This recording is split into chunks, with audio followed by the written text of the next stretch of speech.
This is Cuyo Island, one of the municipality in northern part of Palawan. Isa rin ang islang ito sa malayo at medyo mahirap puntahan. Bakit nga ba? Yan ay isa sa i-share kong detail sa inyo sa video ito. Hello bashers! So bakit nga ba sinasabi nilang mahirap puntahan ang isla ng Cuyo? Well, ganito kasi yan. If you're from Puerto Princesa ay walang ibang sasakyan papunta rito kundi barko lamang. Nung pumunta nga kami ay dito kami sa Maria Estrella del Mar sumakay at ang travel time is 18 hours lang naman. Ganun siya katagal. And guys, for your information, Cuyo is the oldest town in Palawan at na-preserve nila ang kanilang culture more than 350 years. Cuyo rin ang naging second capital ng Palawan during Spanish colonization. At alam nyo rin ba na oldest church sa Palawan ay dito rin matatagpuan? Ito ang St. Augustine Church na ginawa pa taong 1622. Cuyo na nang gamit nilang salita dito. At ito na rin ang official language ng Palawan. If you're familiar sa pelikulang Pluning na pinagbidahan ni Miss Judian Santos, ay dito rin kuha sa Cuyo ang ilang mga eksena. So kailan nga bang best month to visit Cuyo? I suggest to visit Cuyo 3rd to last week of August dahil this is the time that they celebrate their yearly festival, ang Purungitan. And this year ay nasaksihan namin ang napakasayang festival na to. Sa loob nga ng 6 na araw na pagstay namin dito ay ang dami namin natutunan, nakasalamuha at nasaksihang masasayang pangyayari sa kanilang pagdiriwang. Sa unang araw namin dito ay nabutan namin ng bangkarera na ginanap sa Kapusan Beach. Ang Kapusan Beach naman ay isa rin sa talagang pasyala at dinarayo ng mga taga rito para magbanding ang bawat isa at maligo sa dagat. Meron silang pasikat motor show na umabot sa 58 ang mga lumahok. Nagkaroon rin sila ng sambalin na kung saan nilahokan ito ng 3 grupo para magpakita ng kanya-kanyang galing. Ito ang Manamok National High School,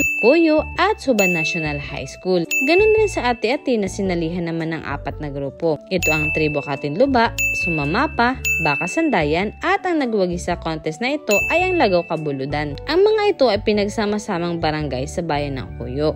Mayroong karainan sa Banwa na talagang imbitado ang lahat para kumain ng salo-salo. Hindi nga lang kami naka-join dito kasi medyo maulan at hindi kami makaalis sa aming tinutuluyan. And the highlight of this event is the Purungitan. Ito yung magpaparade kayo o iikot sa bayan ng Cuyo na may pungit sa muka. Tradisyon na ito ng mga taga Cuyo na magpungit sa bawat makikita ang mga kasalubong mo, matanda man o bata. Dagdag pa nga sa kasiyahan dito ay ang pagkanta at pagsayaw ng mga residente habang naglalakad. Meron din silang LGU night with special guests from Manila. Ang napakagaling kumanta na sila ay Kagay Ranoid ng first season of The Voice Kids, ng harana at nagpakilig sa mga kababaihan na si Johannes at ang nagpasakit sa tiyan kakatawan ng mga taga-Cuyo ang No Direction na 8 Showtime. Last night naman ng event ay nagsaya ang lahat sa foam party. Sa part nga na ito ay grabe na yung feeling ko dahil kahit ako na hindi mahilig mag-party-party ay talagang napasayaw. Sobrang enjoy lang ang lahat. May mga nagiinuman pero ang masasabi ko lang is ang galing kasi talagang wala akong nakitang gulo dito. So yan ang ilan sa mga ganap during the event. And now, let me share you kung saan kayo pwedeng pumunta at kumain kapag kayo ay nasa Cuyo. Puntahan nyo ang Kapusan Beach, ang Tabunan Wharf,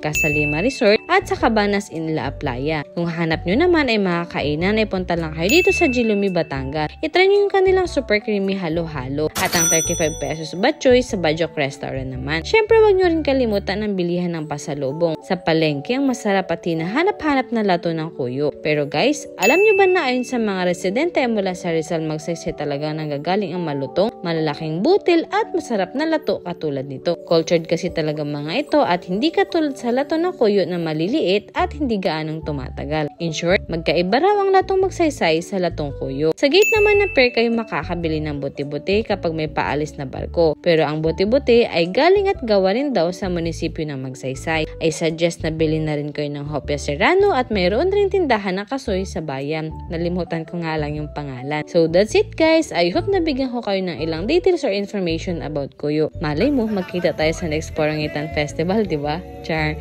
Basta. For me, the best ng Cuyo. Hindi ko ito malilimutan sa buong buhay ko. Thank you for watching. Yun lang. Bye!